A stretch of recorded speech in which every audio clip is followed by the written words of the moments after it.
성도 여러분 안녕하셨습니까? 예. 우리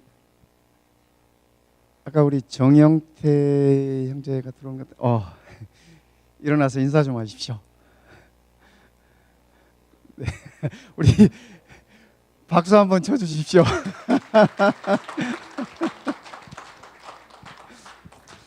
여러분들이 지금 치시는 박수의 의미도 모르시고 치시는 거죠? 우리 이 정영태 박사님이 그동안 이 공부도 열심히 하시고 또 미국에서 열심히 하셨는데 오늘 안식일을 지나고 한국에 갑니다. 대구에 있는 대학의 이 교수로 이렇게 초빙되어서 가십니다. 그래서 우리 성도님들이 다음 안식일부터 우리 정영태 성도가 안 보이면 말도 안 하고 갔네, 섭섭하네 이러지 마시고 오늘 다 이렇게 고향으로 가는 우리 정영태 성도님께 여러분들께서 축복해 주시고 또 이렇게 안녕해 주시고 그러시기 바랍니다. 아마 평생 가도 마운틴뷰 교회를 잊지 못하실 테니까. 제가 한 가지 아쉬운 게 장가를 못 보내고 보내는 것이 정말 아깝습니다. 예, 제가 많은 사람을 이렇게 좀 소개를 하려고 했는데 잘 안 됐어요. 가셔서 좋은 이 신부도 만나고 또 좋은 가정도 꾸리고 그렇게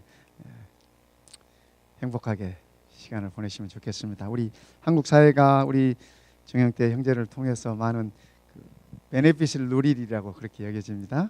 참 감사합니다. 사람은 죽어서 뭐를 남긴대요? 잘하시네요. 네, 이름을 남긴다. 뭐 호랑이는 가죽을 남기는데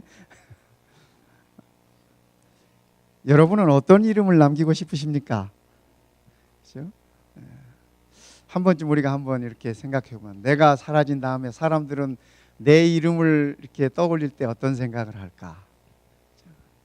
우리가 이름 하면은 단순히 그 석자나 두자의 그 이름만을 의미하지 않지 않습니까? 그 이름 속에는 그분의 인격도, 그분의 품성도, 또 그분의 평소에 아름다웠던 모습들도 이런 것들이 다 포함되어 있습니다. 저는 오늘 이사야서 52장을 통해서 우리에게 가장 아름다운 것으로 남는 것들이 무엇일까? 함께 성도님들과 더불어서 말씀을 나눠보고 싶습니다. 이 꽃도 아름다워요. 오늘은 보니까 완전히 노란색으로 다 이렇게 했네요. 자세히 들여다보니까 무슨 해바라기도 있고 글라디올러스도 있고 뭐 카네이션도 있고 마가렛도 있고 뭐 맞네요. 예. 꽃을 보면 우리가 아름다움을 느끼듯이 우리의 이름 속에서 아름다움을 느낄 수 있다면 얼마나 좋을까. 우리가 그리스도인으로서 하나님의 자녀로서의 아름다움을 나타낼 수 있다면 얼마나 좋을까 하는 생각들을 가져보면서 이사야서에 나타나 있는 아름다운 모습을 좀 소개해드리고 싶습니다. 아시다시피 이 이사야서는 이스라엘 백성들이 하나님께 반역함으로, 그들의 하나님이 율법을 떠남으로, 타락함으로 하나님께서 그 백성을 향하여 공의로운 심판을 베푸신다는 메시지가 이 책 가운데 들어있습니다.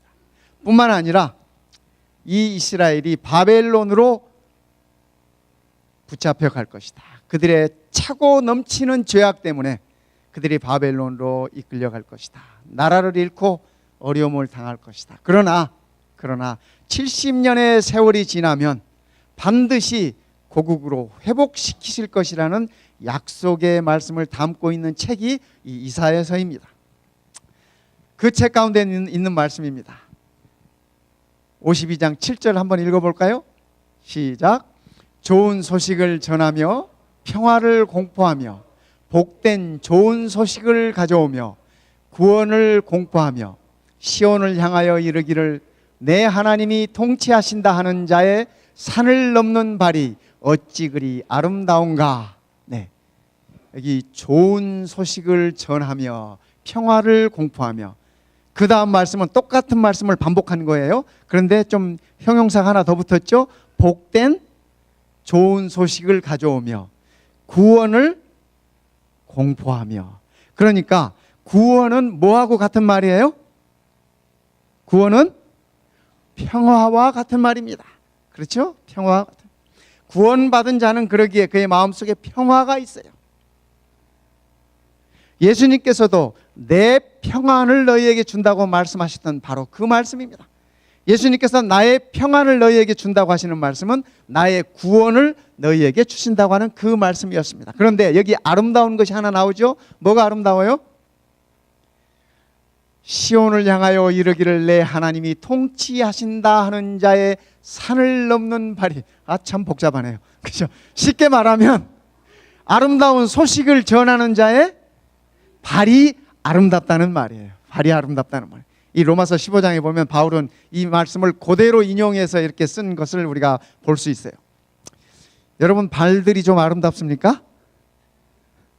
제가 이번 주에 보니까 우리 유은이 우리 명장님의 손끝이 그렇게 아름답더라고.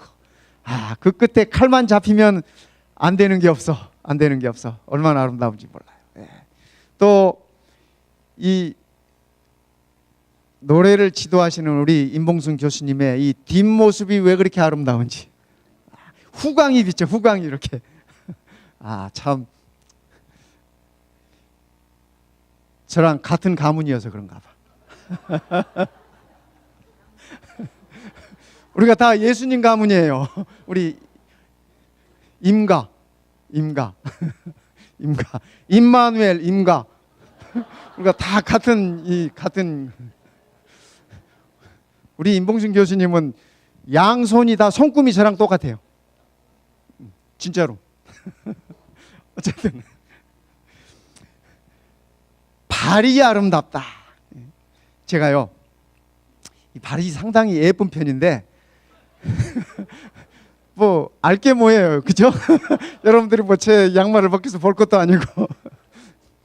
근데 저랑 이 세족 예식 지난번에 우리 홍성국 선생님께서 저랑 같이 세종 예식을 하셨는데 저보고 발이 예쁘다 그러셨어요.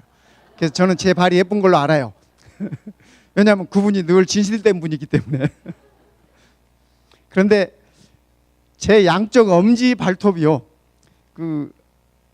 이것도 일종의 펑거스 종류예요. 무좀 종류. 그 균 때문에 발톱이 안 예뻐요. 이렇게 뒤틀어졌어요. 그래서 안 예뻐. 그랬더니 저희 막내가 한 번은 제게 그래요. 아빠, 나랑 같이 페디큐어 좀 받으러 갈까? 전 페디큐어가 뭔지도 몰랐어요. 매니큐어는 제가 들어봤는데 페디큐어래요. 그래서 그게 뭐니 했더니 이 발톱 케어해 주는 곳이래요. 발톱 케어해 주는 곳. 야, 세상에 그런 것도 있니? 했더니 아빠가 몰라서 그러는데 남자들도 많이 해요 그러더라고요. 근데 뭐 굳이 그렇게까지 해가면서 발을 예쁘게 할 필요가 있을까? 그런 생각을 가졌습니다. 그런데 하나님의 말씀은 말씀을 가지고 산을 넘는 그 발들이 아름답다. 여기 아름답다라고 하는 이 말은 참 재밌는 말입니다. 히브리 말로 나우라고 해요. 제가 오늘 어려운 말 하나 이렇게 쓰네요. 나우, 뭐 우리 영어로 하면 지금이라는 뜻인데 나우라는 말이에요. 근데 이 말의 뜻은 무슨 말이냐면 있을 곳에 있는 것이 아름답다, 그런 의미예요. 제자리에 맞게 있는 것, 이런 의미예요. 그래서 우리 하나님께서 여기서 쓰시니 그 발이 어찌 그리 아름다운가 하는 그 아름다움이라는 말은 제자리에 있는 것을 의미합니다. 집안에 아무리 귀한 물건이 많이 있어도, 집안에 아무리 귀한 그릇이 많이 있어도 씻어져 있지 않거나 필요한 때 금방 찾아 쓸 수 없으면 그것은 아름다운 그릇이 아니에요. 성경적인 표현을 빌리면 그렇습니다. 그래서 무엇이든지 필요한 때에 있어야 할 자리에 있는 것, 그것이 아름답다고 이 히브리어 가운데는 그렇게 표현하고 있습니다. 가정에서도 마찬가지예요. 아버지의 위치에 아버지가 있고 어머니의 위치에 어머니가 있어야 그 가정이 아름다운 거예요. 국가도 마찬가지입니다. 국가도 마찬가지예요. 모든 지도자들이 있어야 할 곳에, 군인이 군인 자리에 있어야 돼요. 정치가는 정치가 자리에 있어야 돼요. 군인이 정치하겠다고 나선다? 이거 아름답지 않아요. 성경적 표현으로 하면. 그죠? 종교 지도자가, 그죠? 종교 지도자가 정치하겠다 나서는 것, 이거 아름답지 않아요. 있을 곳에 있는 것, 그것이 아름다운 것이에요. 오늘 우리 교회도 마찬가지예요. 내가 교회 안에서 있을 자리에, 제자리에 있는 것, 역할을 하면서 있는 것, 그것이 가장 아름답다라고 성경은 이야기하고 있습니다. 성경이 말하는 아름다움이라는 것은 그런 것입니다.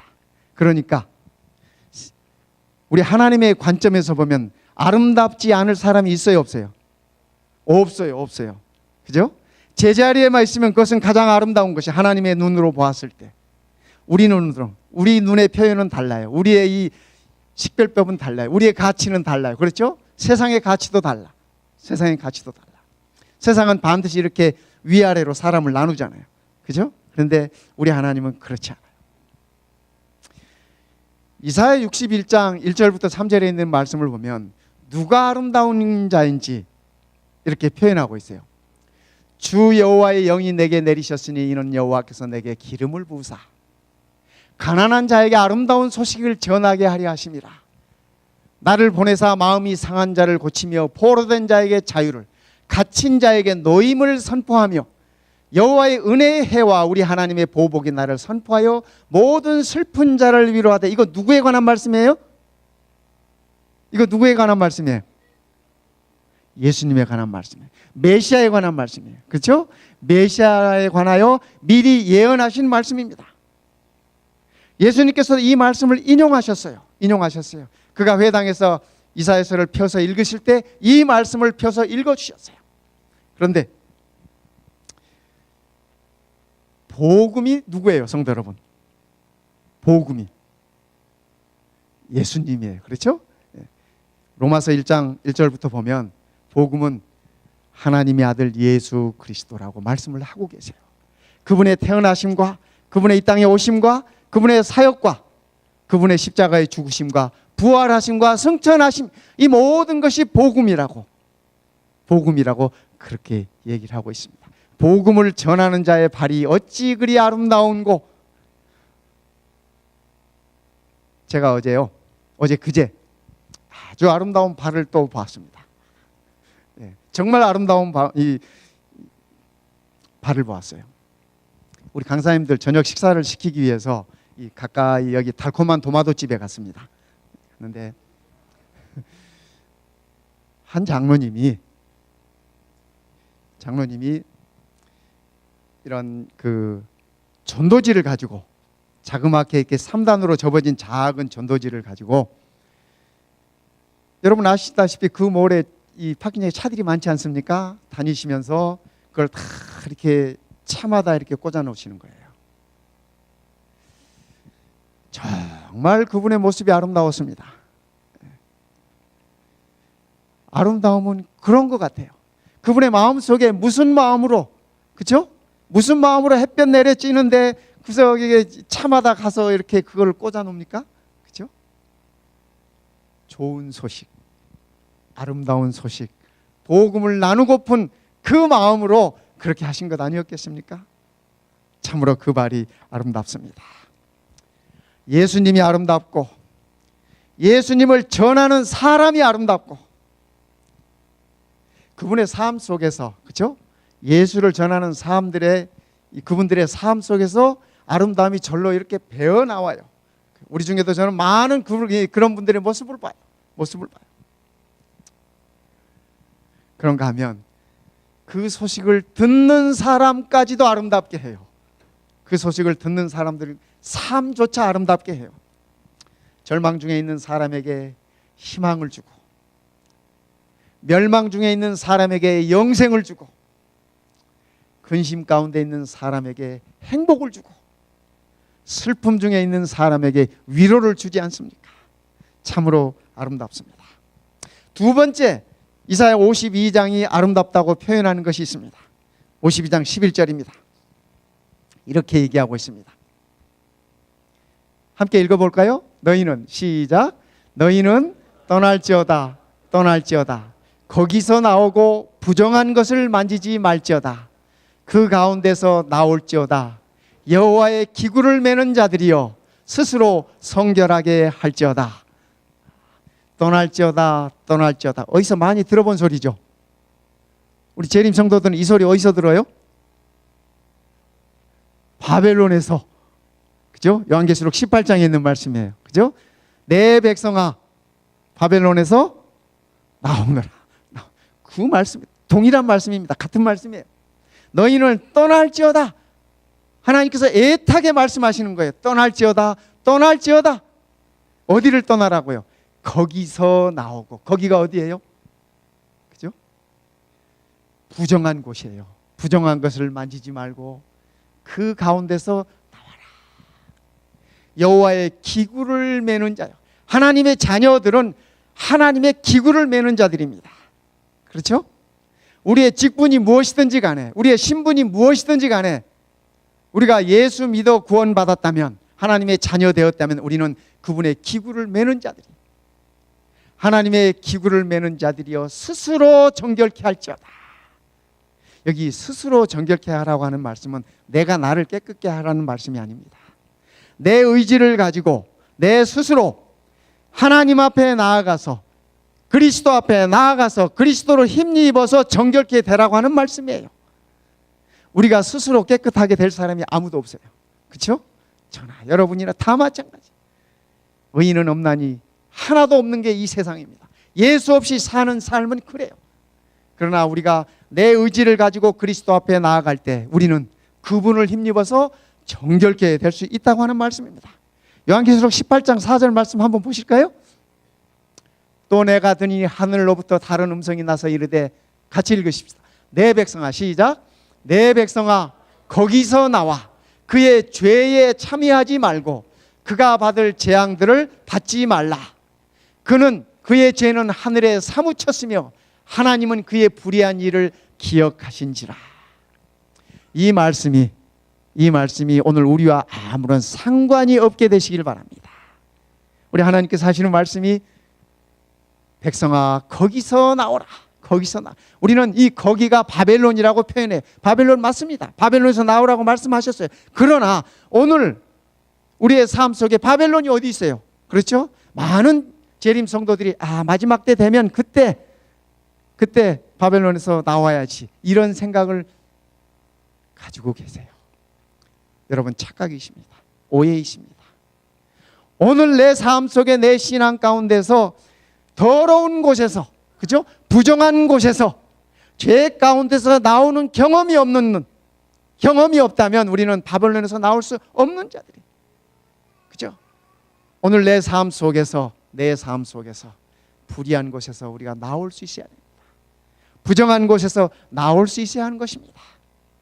그것이 오늘 우리를 향한 하나님의 말씀이시고, 그것이 가장 아름답다고 얘기하시는 것입니다.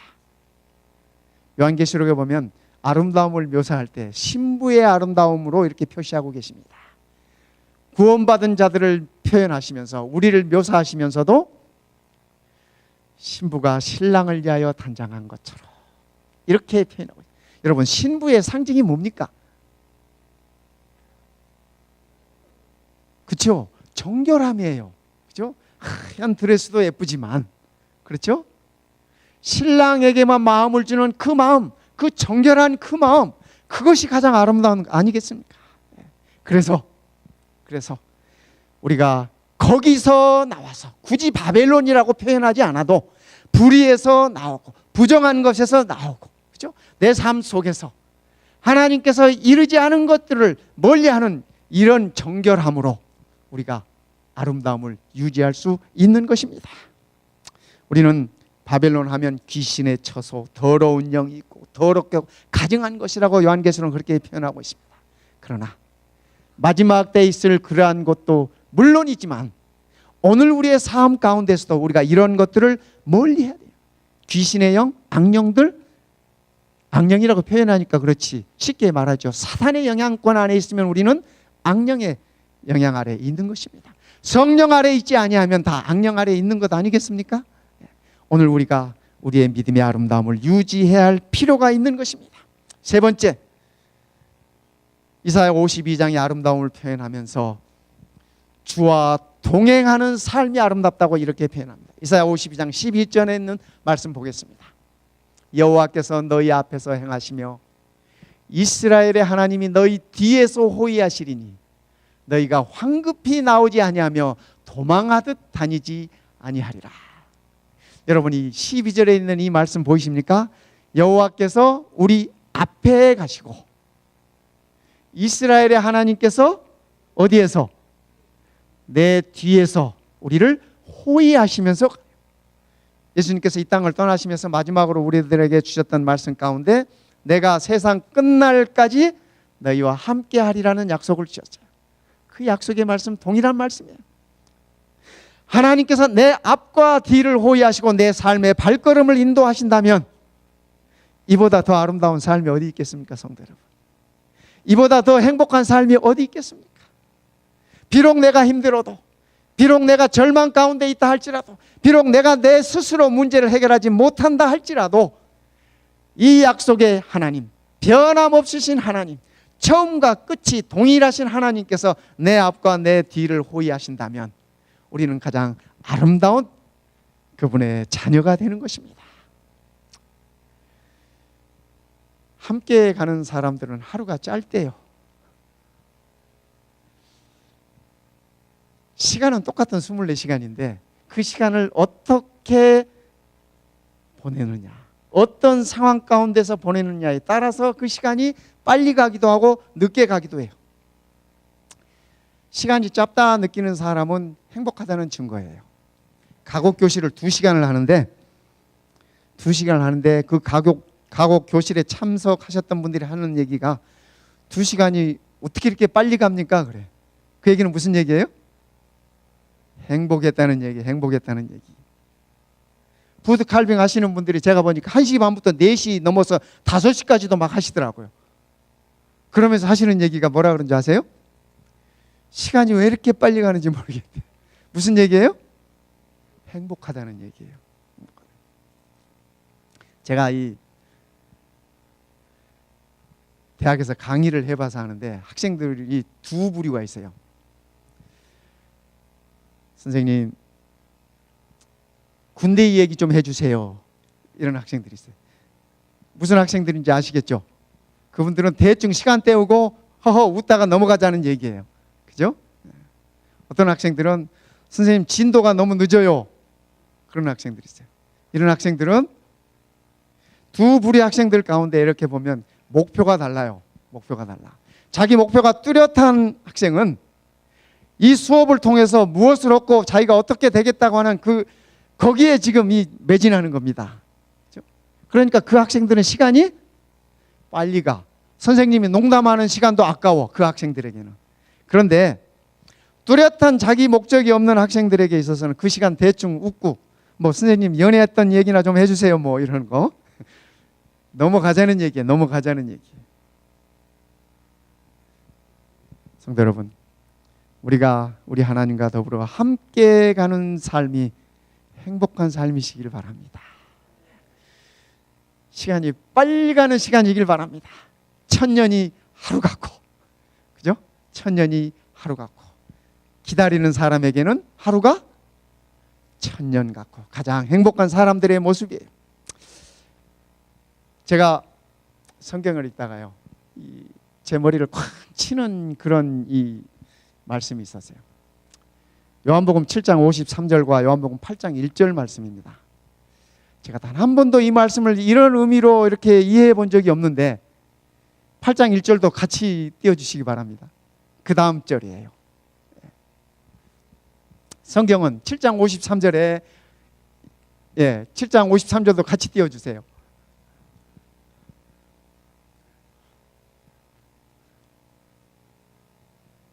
(7장 53절에) 이렇게 얘기합니다.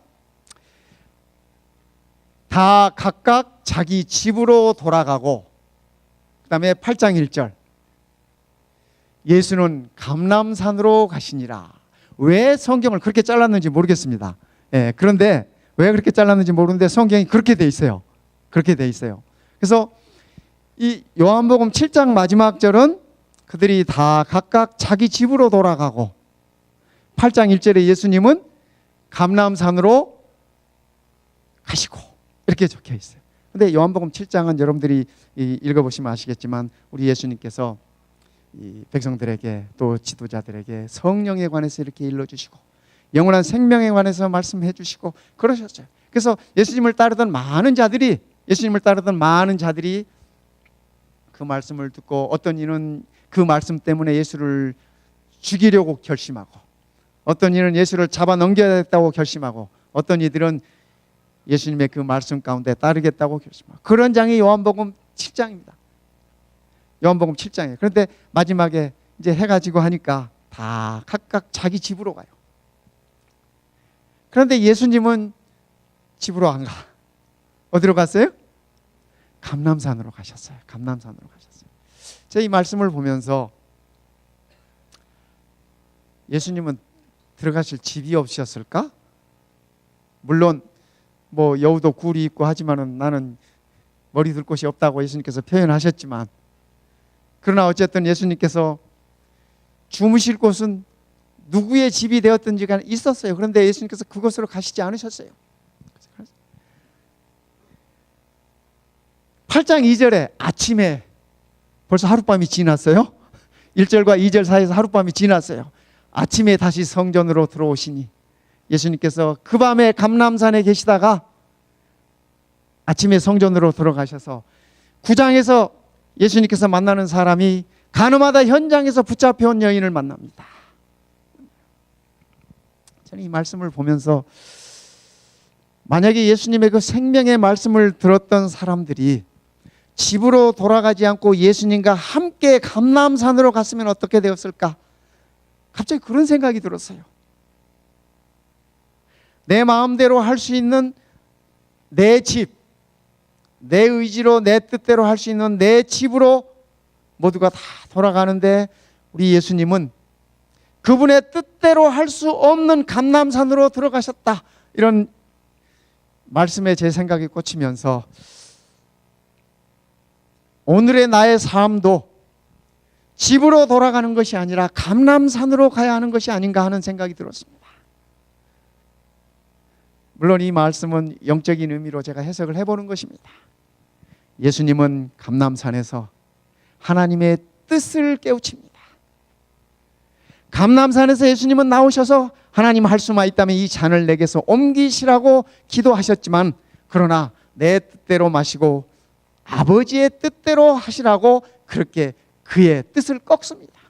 성도 여러분, 오늘 우리의 삶 속에 우리의 뜻을 꺾는 예수님의 감람산의 경험이 있었으면 좋겠습니다. 감람산은 예수님에게 있어서 그래서 아주 중요한 곳입니다. 예수님께서 하늘로 승천하실 때 어디서 승천하셨어요? 감람산에서, 이곳에서.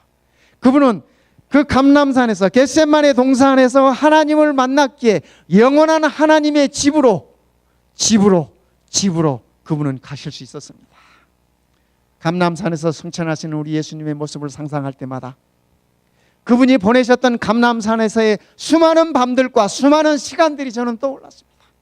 성도 여러분, 우리도 우리의 본향으로 갈 것입니다.